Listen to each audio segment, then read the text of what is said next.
ನಿನ್ನೆ ರಾಜತ್ ಪಾಟಿದಾರ್ ಆಟ ನೋಡಿದ್ರೆ ಅದು ಕೇವಲ ಬ್ಯಾಟಿಂಗ್ ಅಲ್ಲ, ನಾಯಕನ ಜವಾಬ್ದಾರಿ ಹೇಗಿರಬೇಕು ಅನ್ನೋದಕ್ಕೆ ಜೀವಂತ ಉದಾಹರಣೆ.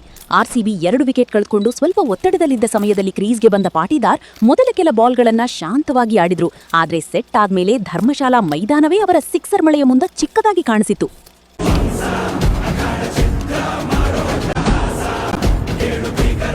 ಕೇವಲ 33 ಬಾಲ್ಗಳಲ್ಲಿ ಅಜೇಯ 93 ರನ್, ಅದರಲ್ಲಿ 9 ಭಾರೀ ಸಿಕ್ಸರ್ ಮತ್ತು 5 4. ಇನ್ನೂ ದೊಡ್ಡ ವಿಚಾರ ಏನ್ ಗೊತ್ತಾ, ಅವರ ಇನ್ನಿಂಗ್ಸ್ನಲ್ಲಿ ಒಂದೇ ಒಂದು ಡಾಟ್ ಬಾಲ್ ಮಾತ್ರ ಆಯಿತು.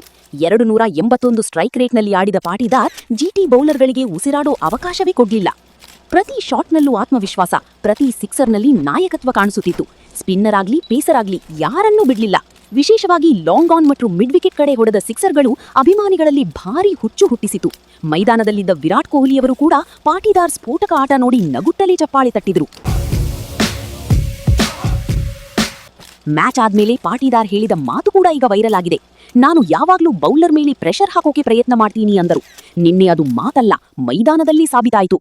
2022ರಲ್ಲಿ ಪ್ಲೇ ಆಫ್ ಸೆಂಚುರಿಯಿಂದ ಗಮನ ಸೆಳೆದ ರಾಜತ್ ಪಾಟಿದಾರ್ ಈಗ ಆರ್ಸಿಬಿ ನಾಯಕನಾಗಿ ಮತ್ತೊಮ್ಮೆ ಪ್ಲೇ ಆಫ್ನಲ್ಲಿ ಚಂಡಮಾರುತ ಸೃಷ್ಟಿಸಿದ್ದಾರೆ.